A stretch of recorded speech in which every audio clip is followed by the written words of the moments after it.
He stood up for the voiceless and will now likely spend Easter weekend in jail. You are looking at Dallas activist Dominique Alexander. He's a man who made his name as an outspoken activist in Dallas.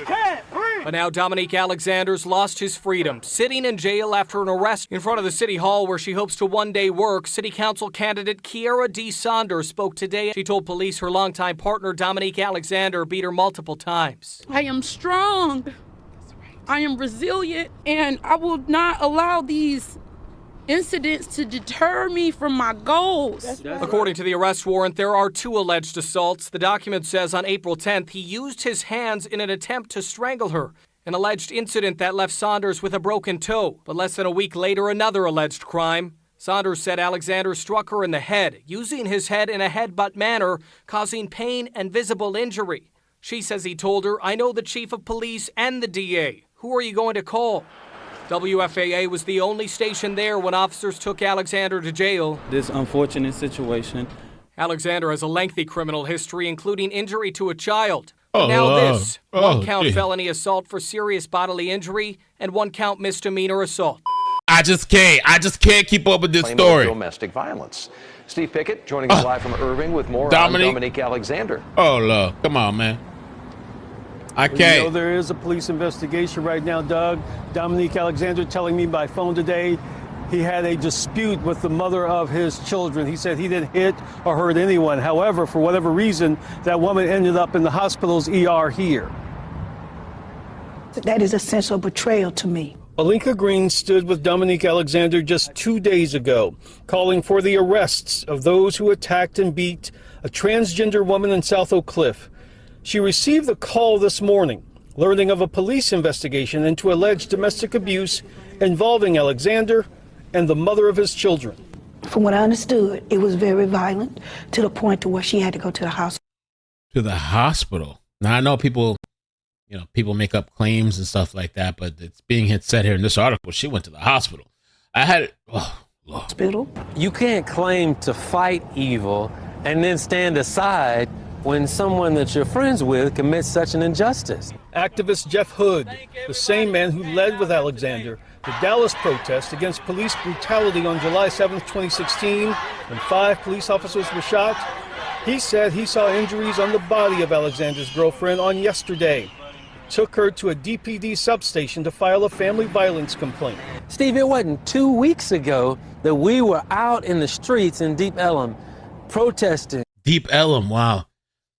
Is this guy still... First of all, you're white. You're not allowed to criticize anybody. What? That's racist. Marching, screaming. But secondly, yeah, is this guy okay? Is he still around? Screaming, shouting against violence against women. And here we are today seeing one of the chief leaders of that protest having committed a despicable act of violence against his partner. Alexander, by phone this afternoon, denied any physical attack against the woman. He called it a family dispute. It certainly hurts. Oh, not this guy. The movement when accusations like this are directed at leadership. And that's why we're held to a high responsibility. Oh, shoot. As you can tell, there are a lot of people speaking on this, except the Dallas Police Department. Again, they say they're looking into this claim. Nothing more than that at this point. Reporting live, Steve Pickett, CBS 11. This is just too much to me. I mean, we've heard of the history and the story behind this person, but the first time I had heard about the hospital, we heard about the alleged baby that was hurt, allegations of DV from a romantic partner. I had heard about some strangulation or something. Dominique Alexander, appointed spokesperson. This is just crazy. 2009, arrested for shaking and hitting a child. Oh, 2-year-old?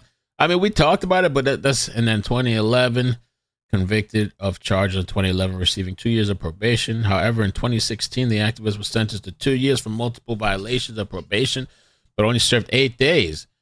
For such a systemic, oppressive system, the system has been pretty gracious to him, it seems like to me, for all the racism all over the place, but only served 8 days in prison for 2 listed infractions of traveling out of the state.